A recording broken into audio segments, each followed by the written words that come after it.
Welcome back. Today is day 9 of my 12-part critique series where I'm critiquing the top 12 gurus of the spirituality and neuroplasticity genre that I found here on YouTube. Today, we're specifically critiquing Eckhart Tolle.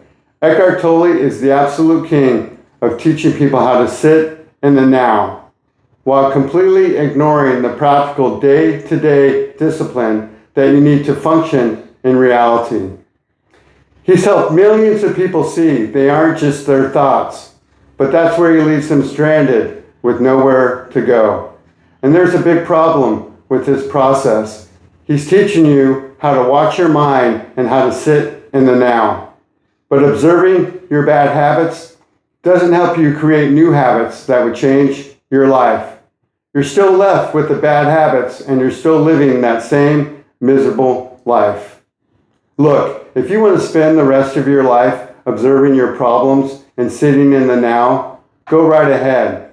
But if you're ready to rewire your brain and start living the life you always dreamed of, I suggest that you do the 42-day process. Here's how the 42-day process works. The nanosecond that you get up, you go, woo! Right there sets the tone for the rest of the day for you to show up as your best self. After you're done doing your woo, you're going to hop in the shower. And while you're in the shower, you're going to think about 10 things that you can do today to show yourself that you love yourself. When you're done taking your shower, you're going to get dressed and make your bed. When you're done making your bed, I want you to go grab a piece of paper and a pen and find somewhere quiet in your house to sit down and write a list of 10 things that you can do today to show yourself that you love yourself. And today we're going to focus on maybe doing some research on some things that we'd like to learn.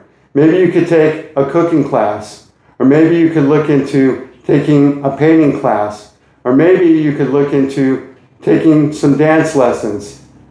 Those are 3 simple things that you could start your list with. When you're done writing your list of 10, you're just going to go about your day.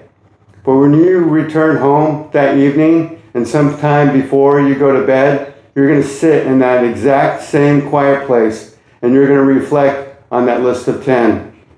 Today's day 1, so don't expect to do all 10. But maybe you did 1, 3, and 5. Or maybe you didn't do anything on that list, but make your bed and you were committed to writing the list.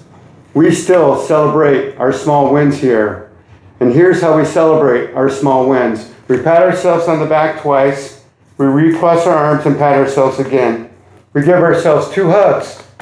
And we recross our arms and give ourselves another hug. We kiss each wrist, all the while saying, Jeff, I love you and I'm really proud of you for being committed to showing yourself that you love yourself today. That's the 42-day process. When you do the 42-day process, you rewire your brain. When you rewire your brain, you raise your consciousness. Did you know consciousness could be measured from 0 to 1,000? And when you raise your consciousness to 1,000, you become self-enlightened. And when you become self-enlightened, you can outgrow your health issues and you can walk away from that false reality that you're living right now. Look, I've seen plenty of people do this process, from children to adults, and raise their consciousness to 1,000 and become self-enlightened. This process is so easy, a 5-year-old could do it. It's a proven process, and there's no excuses for you not to try. That's the 42-day process. Look, if you want to keep spending the rest of your life observing your problems and sitting in the now, go right ahead. But if you're ready to rewire your brain and start living the life you've always dreamed of, I suggest you hit that subscribe button right now. I'm Jeff Sizemore. This is the 42-day process to peace and prosperity. Let's get to work.